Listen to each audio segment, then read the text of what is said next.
Bonjour à tous, soi-disant explorateurs du savoir et amateurs de vérité critique. Je suis Armando Yatalensky et je suis ici pour vous ouvrir les yeux sur des récits anciens que vous pensez connaître. Mon objectif aujourd'hui n'est pas de ménager vos sensibilités, mais de vous confronter à des faits et des interprétations basées sur une étude rigoureuse et historique. Si vous êtes prêt à remettre en question vos croyances et à dépasser les vérités absolues que l'on vous a inculquées sans réflexion, vous êtes au bon endroit. Installez-vous confortablement, car je vous emmène dans un voyage fascinant, au cœur de la Mésopotamie antique, entre le Tigre et l'Euphrate, là où se trouve le berceau de la civilisation. Oui, là où tout a commencé, bien avant que vos récits préférés ne voient le jour. Aujourd'hui, nous allons examiner les fondements de la Genèse, et les comparer à des récits antérieurs, notamment ceux des Babyloniens, pour révéler des influences et des connexions que vous avez probablement ignorées.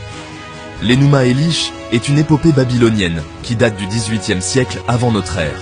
Oui, bien avant que la Genèse ne soit même envisagée. Elle commence avec un chaos primordial, où seule l'eau existe sous la forme de deux divinités. Apsu, l'eau douce, et Tiamat, l'eau salée.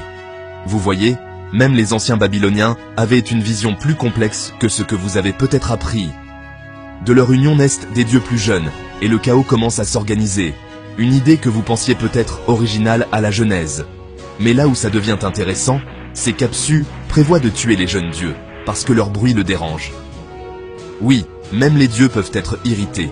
Cependant, son plan est déjoué, quand Ea, un des jeunes dieux, le tue en premier. Surprise, surprise. Tiamat, enragé par la mort d'Apsu, crée des êtres monstrueux pour combattre les jeunes dieux, ce qui mène à un affrontement cosmique. Vous voyez, le chaos et la violence ne sont pas des concepts nouveaux.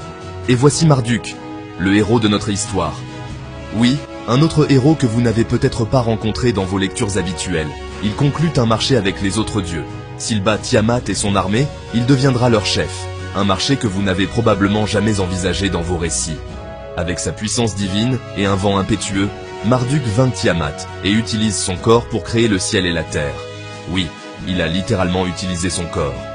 Par cet acte, il établit l'ordre à partir du chaos, préparant le terrain pour la création de l'humanité. Une idée que vous pensiez peut-être unique à la Genèse.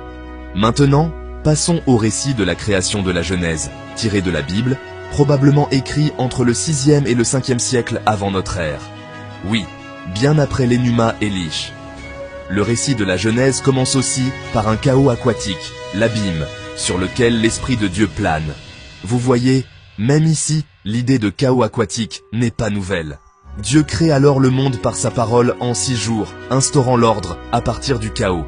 Une création plus paisible, certes, mais toujours une transition du chaos à l'ordre.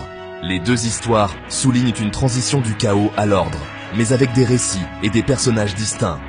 Vous voyez, même les récits bibliques ne sont pas aussi uniques que vous le pensiez.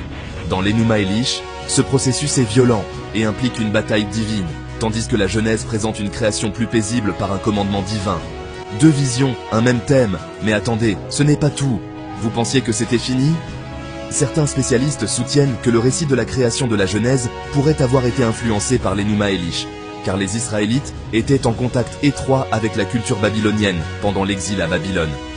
Oui, influencé, vous avez bien entendu. Les similitudes de structure et de thème sont difficiles à ignorer, même pour les plus sceptiques d'entre vous. Alors, qu'est-ce que tout cela signifie ? Vous vous demandez peut-être. Ces mythes reflètent la quête humaine pour comprendre nos origines et la complexité de l'univers. Une quête que vous pensiez peut-être unique à votre propre culture. À travers ces histoires anciennes, on voit un désir humain partagé de trouver un sens au chaos et de mettre de l'ordre dans notre compréhension du monde. Merci d'avoir regardé. Oui, merci de m'avoir écouté vous ouvrir les yeux.